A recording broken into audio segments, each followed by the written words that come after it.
All right, great. So last round.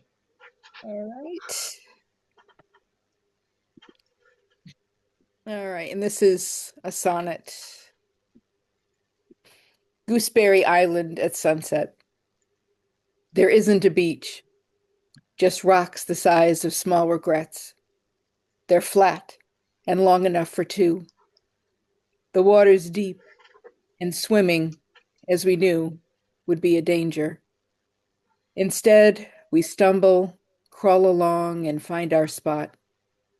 Like snakes, we ball together, gather warmth amidst a slew of crying gulls, and watch the sun fall through its day to meet the ocean near the seawall. This is our quiet place. We're not too old or stubborn to repent for our misdeeds. We're not afraid of words, the bitter or harsh.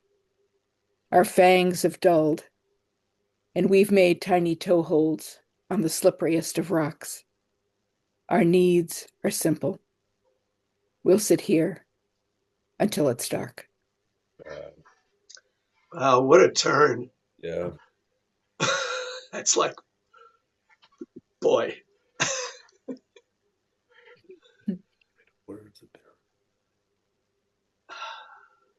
You know, I was thinking about, after I put this together and I was deciding on these poems, I realized that the last three, my husband is in the background.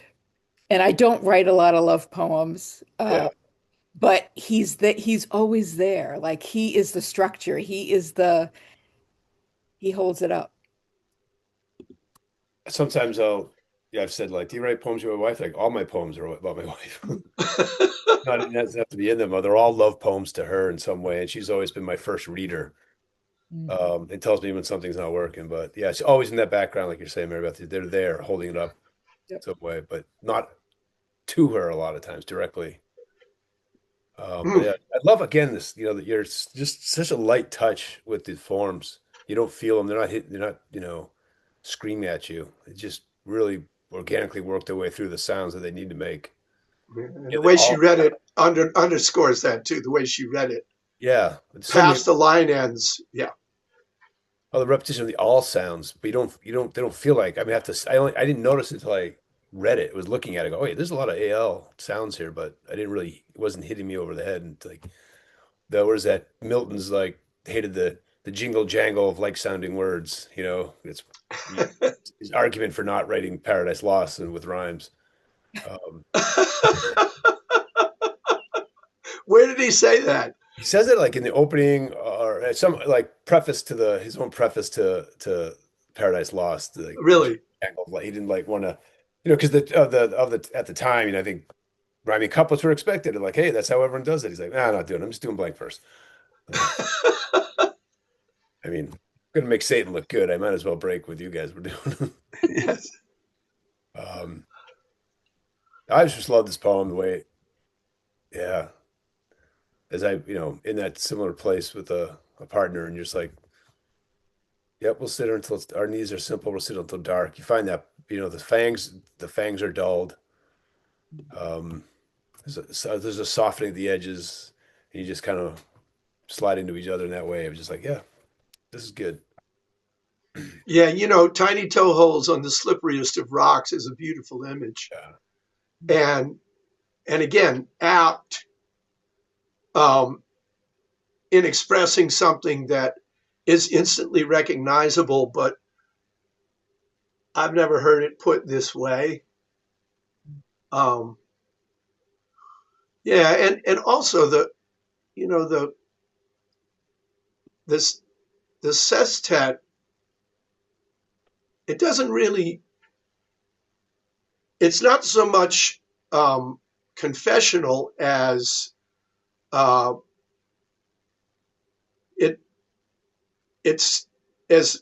it reveals, but it doesn't confess. Okay, we're not too old or stubborn to repent for our misdeeds. That says a lot. There's a lot there, And then you go on, we're not afraid of words that bitter or harsh. That also says a lot. Because I've known people who will leave the room if they think you're about to disagree. Yeah, that was not our way in my family. Yeah, no. Got loud. It got loud. But there are people like that, and I remember being astounded to encounter them. But that's, again, not here. Yeah. I mean, it celebrates something eminently worth celebrating, which is nice because sometimes we get trivial stuff that's really well done, but I always like to say there should be some blood on the floor. And, here, this is long after there's been blood on the floor. So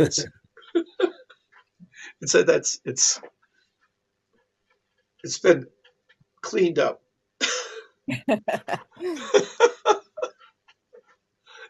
Wow. Yeah, this is great. Has this been printed someplace? Yes, Crannóg.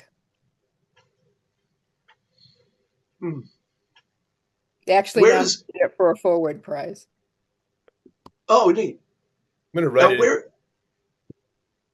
I said I was going to write it into my anniversary card to my wife this June. Go, hey, dashed off this poem for you. Where's Gooseberry Island? It's in Westport. It's like 20 minutes from here. Yeah, southeastern Mass. I keep forgetting that you and I are not far from each other. I know. We're probably closer than anybody in the. We're closer among the powwows. They are close to each other because they're all around Newburyport, but we're all around. I mean, Westport is 20 minutes from me. So I'm right up the road from your hometown, so I can almost see Haverhill from my window. Yeah, I know. Take a good look. It's not. Are you in New Hampshire? Yeah, I'm up in Exeter area. I'm in East Kingston. Oh, okay. Yeah, nice. So 25 minutes to Newburyport, but 20 minutes to Haverhill. Oh, nice. Oh, wow. Well, Haverhill's made a bit of a comeback. Yeah. It was pretty grim 30 years ago, 40 years ago. Read some of those Andre Dubus short stories that take place in the Haverhill area. You see how Hoffer. Yeah, he's younger than I am. I was a townie before he was a townie, but his father, not young Andre, the father Andre. Well, that one. The father Andre is the guy. I love his work. Yeah, and in fact, Andre, the dad, not three, was at Iowa 3 years or 4 years before I went to Brown. And he studied with a guy at Iowa who came to Brown when I went to Brown, who became my mentor at Brown. So in other words, we learned from the same guy. Yeah. His name was R.V. Castle, Broly Castle. Oh, yeah. And so I feel a kind of kinship with the dad. And, he had his writer's circle that used to meet on Thursdays at Bradford College. Yep. And when I used to go visit my parents, those sessions were going on, and I never thought to go to one. I really wish I had gone. It was just over the river. Yeah. And sometimes you just have people up to watch really bad movies. My mentor in graduate school was taught by older Andre. So we have that connection too. Like, so my mentor was Andre's student, and I've become friends with younger Andre. So yeah. It's wow. Well, weird connection. Yeah, who knows? Underground connections. Well, let's close it out. You got, you have the penultimate slot here, Matt. Yeah. I'm trying to decide. I'm like, oh, I should have sent this one or that one. I didn't send the ones that I just thought of. As you guys have been reading, I'm thinking of the stuff I should have done. But I might read this one. It's a little different. It's a newer poem, and it's sort of, it's and I haven't mentioned my son yet, so I might as well bring him into a poem. It's not fully about him. It sort of starts with him and comes back to him because he's inspired the poem. It's called In the Clover. Oh, that was the one I was hoping you'd read. Oh, good. Yeah, I agree. He just, and I kind of, it comes, we talked about COVID earlier, it sort of comes out of COVID times when we were locked down and we had a backyard that kept getting muddier and muddier because everyone was playing in it. There's the only way to go. And then it just got, I couldn't get the grass to grow back and he wanted grass and I wanted grass, but also I knew that grass was expensive and also bad for the environment. So I wanted maybe clover. I kept planting clover and over again and it would come up and then die a little. Anyway, it was this frustration of fatherhood. and trying to do the right by my son and just about his speech and things like that, his language. So anyway, I'll just read it. It's called In the Clover. The white clover seeded has sprung, and our bit of yard is stamped in flittering green as my son backflips on the trampoline. He'd wanted our yard to be like other yards, thick with bladed planes, but grass needs cutting, fertilizer, water, so much water, but still a drought keeps drinking this country dry. I heard in California that water now tastes like dirt and always the fires get worse, then worse. That's why this spring I dumped clover seed in our dust. It needs less, asks less, attracts pollinating bugs like bees. I miss there being so many bees.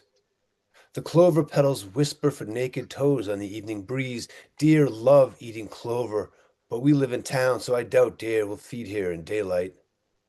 While we drove to a nearby beach the other day, my son and I saw a deer bolt across the road before leaping like a licking flame over a fence and into the woods. Nothing moves like a deer, nothing of flesh, like fire or like a stream. My friend hunts deer with a bow. He says nothing dies like a deer, shocked out of this world by a broad head under the breast, its face falling into spiked heads of clover. I read to be in clover means to be carefree, and to die in clover may be the same. 3 petals mean the Holy Trinity, and 4 for the Iron Cross. I recall a bad Cold War movie from the 80s when the hero finds a field of 4-leaf clovers as a sign of nuclear waste. Hardly Irish luck or God's good grace. In the Cloverfield paradox, when 2 realities collide, one vies for dominance. Research shows drinking red clover tea reduces menopausal hot flashes. Google clover and it's not the plant that shows up first, but some credit card processing company, then a food lab, and then a dating app from which I'm sure a genetic disposition to roll a cloverleaf tongue would be a plus. My son saw a speech therapist to wrap his tongue better around his L's and R's. Going there was all his idea. He noticed his words sounded different. But I love that voice too, and I imagine him unfurling a petal to say, Dad, come, wicket all the quova.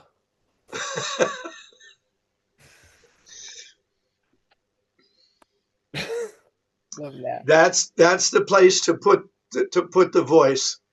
Is the very last line. I really struggled if I should put it phonetically like that, if it would sound stupid or silly. And I'm like, but I kind of missed that the way he talked. My daughter found a tape recorder device. She was home from college recently, and we have his voice, and we found all these things, times of them talking together. So I heard the voice again. That he's got a great voice, he's a beautiful voice, but I kind of missed that childhood. I'm missing childhood. I miss their childhood. I think was what it is. Well, writing it in the way that you've written it, you had to do it that way because when people hear you read it live, we get the full beautiful effect. But if they read it on the page, you've got to approximate it, and it's the way you spelled it out is the closest approximation to letting your reader hear it. That's you made the right decision. Thanks. I mean, it would not have. Yeah, no, it's touching. So the stanzas kind of cavalcade of Clover references. Yeah, I've moved this in and out of stanzas too. I think I have a current version that doesn't have a stanzas. I'm like, I keep breaking it in and out. I'm like, I don't know what works right. I don't know if I need to slow it down because it's not in a prescribed form. I'm not trying to make the stanzas arbitrary. I'm just trying to make it, if I need to slow the poem down, because it does, again, it rolls down the page a little bit, but I'm like, with all these associations and bounces from idea to idea. So I'm like, do I need stanzas? So we can do a little workshop here. What do you think? Stanzas, no stanzas? I like Well, this. yeah, I like them too. And I would say that what I do most of the time now, over the last 15 years or so, is even though I'm writing blank verse, I still write in either 4 or 3 line stanzas. That's like it's a very light hand oversight to try to pull ideas together at the ends of stanzas, to have a 4-line stanza that's also a sentence. It commonly works out that way for me, but not always. Yeah. But it just feels, to go back to what you said, Marybeth, it just feels right to me to have things laid out. I know that I'm going to lay things out, say in 4-line stanzas, and that conditions the way that I write from line to line. If that makes sense, it's like I try to pull something together as I reach. It shapes line 1 going into 2, going into 3, going into 4, and then it begins again. The issue with this, since you've already written it, is that you don't have the opportunity to be conditioned by what I just said. Yeah, yeah. To say, okay, now, although you do have some stanzas that naturally, like in the middle here, Clovers is a sign of nuclear waste. That begins at the end of the previous stanza. I recall a bad Cold War movie, but it ends with the full stop after waste.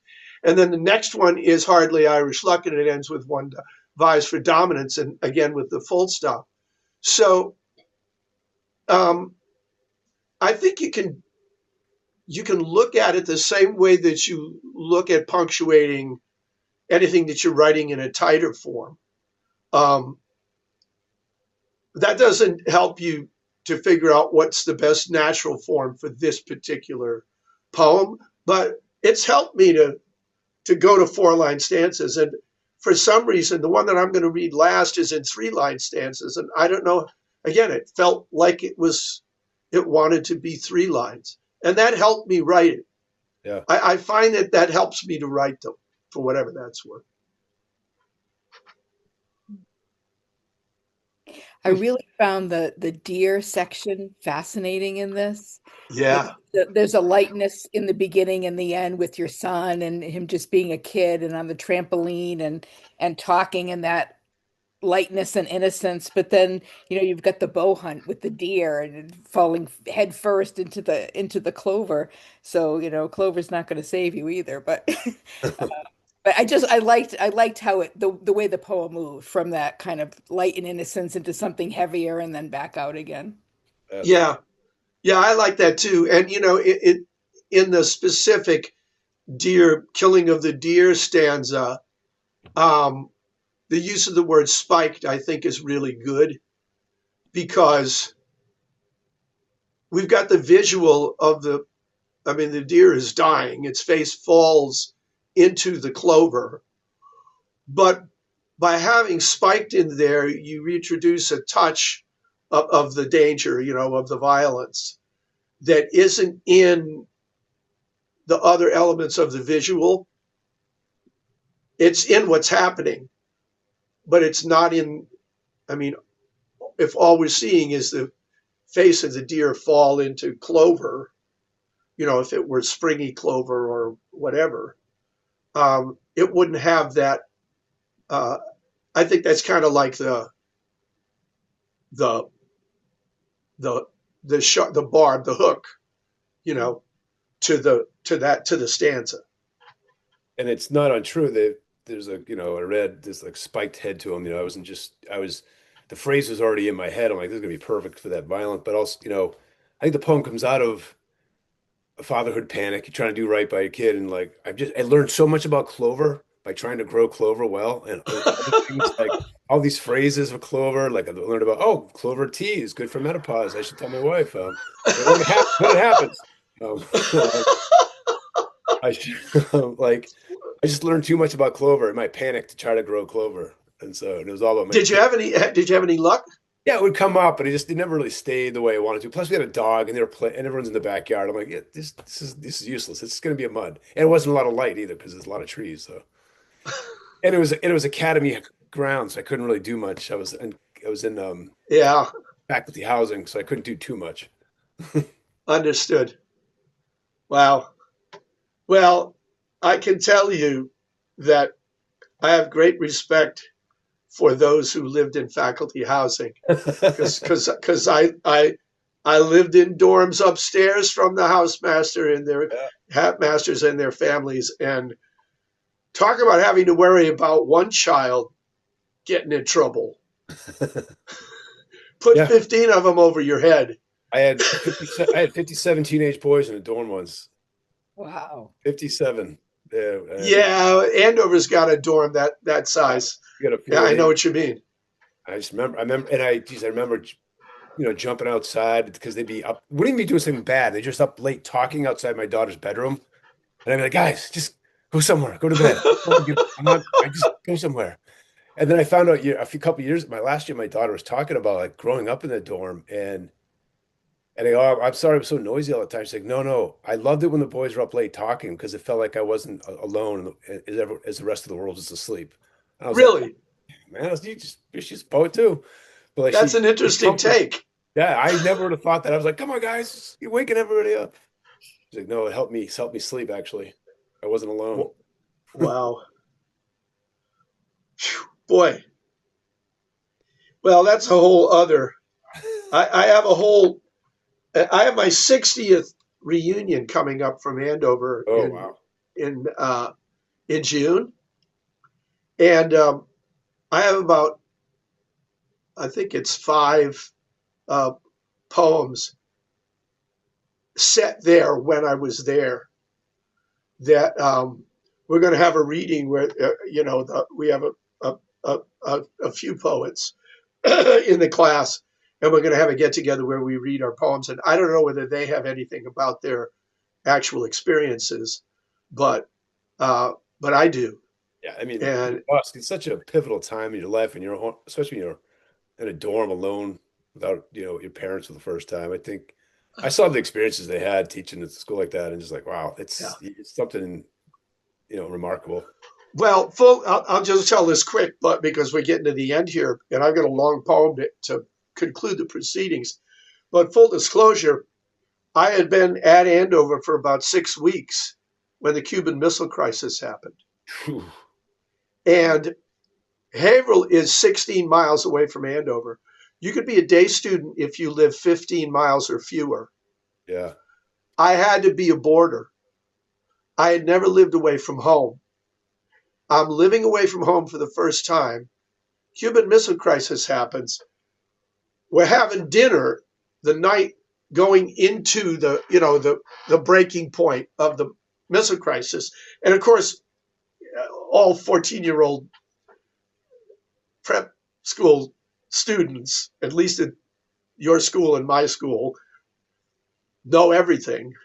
And so they were going, well, Khrushchev will never back down. We're all going to be incinerated by morning.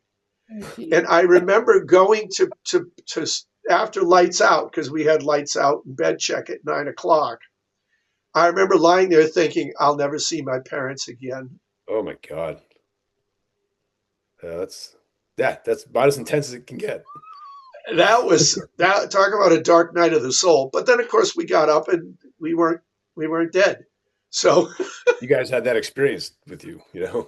Well, and we also had Kennedy's assassination when I was a sophomore. That was a trip. So anyway, all for another day. Let me go to my I called an audible and exchanged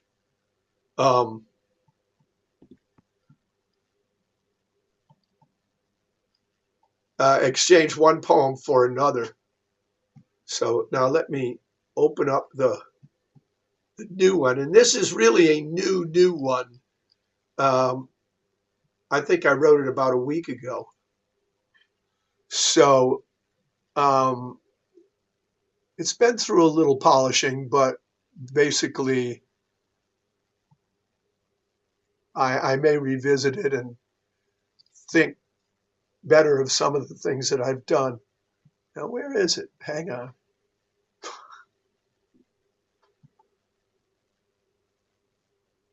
There it is. Okay. And this is a poem about making wine with my grandfather when I was 6 or so. and apropos of your being just up the road, my grandfather used to buy his grapes in Lawrence, and bring them because there weren't any grapes growing in the neighborhood. None that you can make wine out of anyway. This is called What's in the Wine.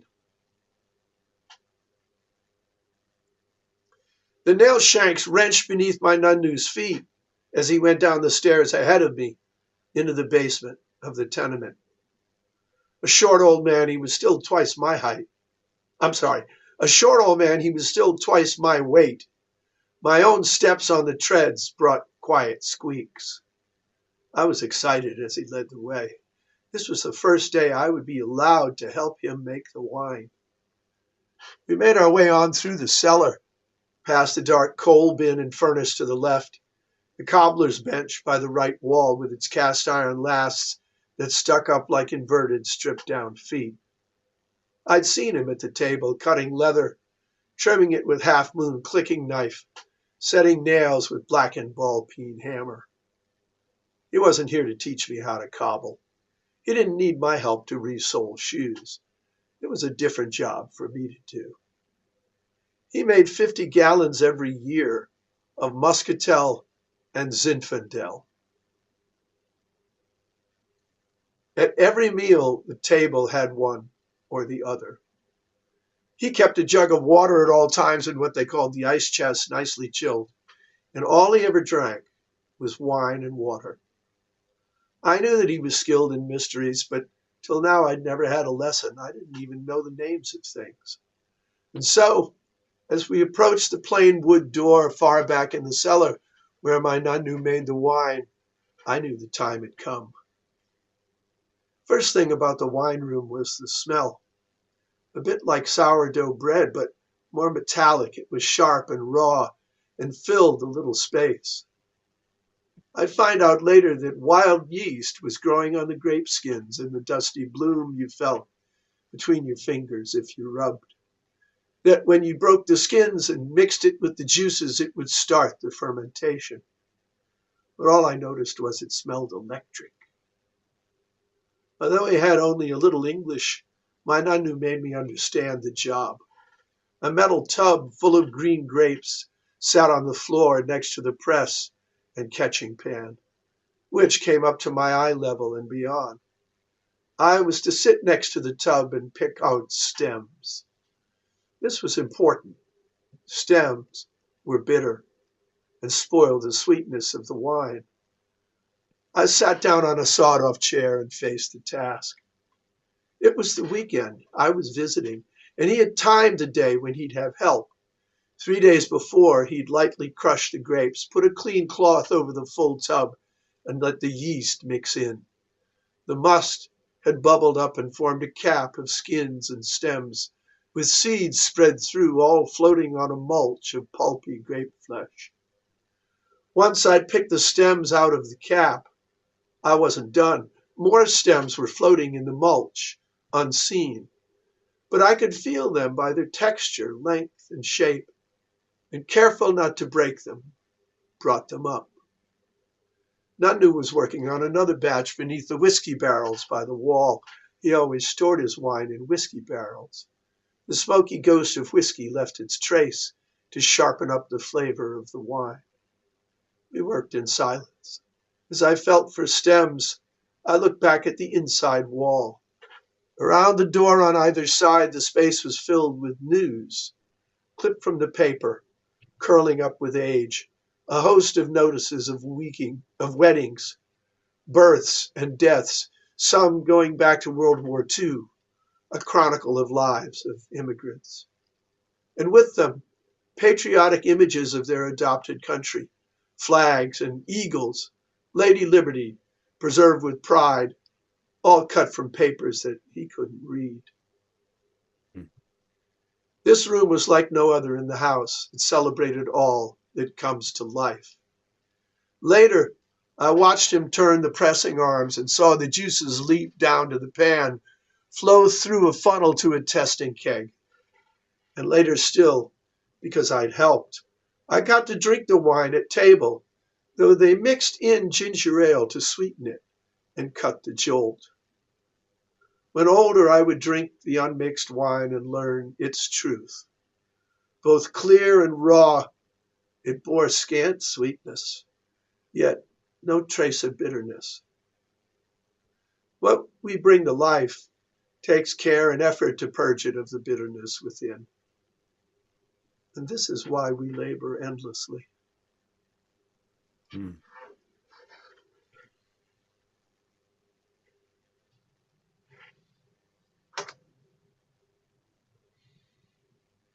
That is.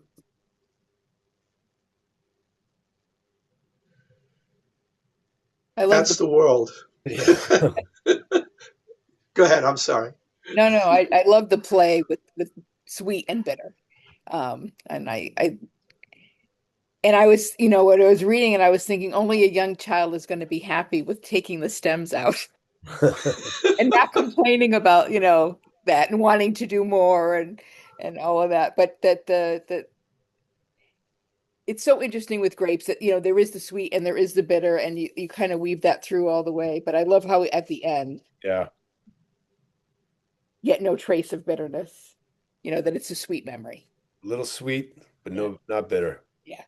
But not too sweet either, like wine. That's just perfect. It was pretty harsh for wine. It wasn't. It was strong, and it wasn't very. The Zinfandel had some sweetness. The Muscatel not much at all. But he drank. He made what he could, and he drank what he made. That was the wine for the year. 50 gallons. That's serious. Yeah, that's a lot. That's a good And amount. that's of each. Of each. Wow. Jeez. So it's 100 gallons. Wow. Well, all he drank was wine and water, like I said. Yeah. It's such a great reckoning of a person and a place and a time. That could. You need this is why we tell stories. They need to aren't forgotten like this, and like they keep going on, because such a great narrative runs through this. Yeah. I kind of wanted to make you feel like maybe you knew how to make wine after this. Yeah. It's cinematic. It's like a short film, like a beautiful little short film, Yeah, well, it's like I say, the real purpose of it is to recapture the world, because it's a long lost world. And to look at the wall around the door, it was all these people, all these Sicilians that came. A lot of them came from the same town and settled in Haverhill. And we had a lot of relatives living just a couple of blocks away. It would take us all day to go to Mass on Sunday, because on the way back from Mass, we had to stop at 5 different apartments. Because if you visited one, you couldn't not visit all of them, or they'd get out of joint. So we'd leave to go to a 10 o'clock Mass. We wouldn't get home till 5 o'clock at night. But yeah,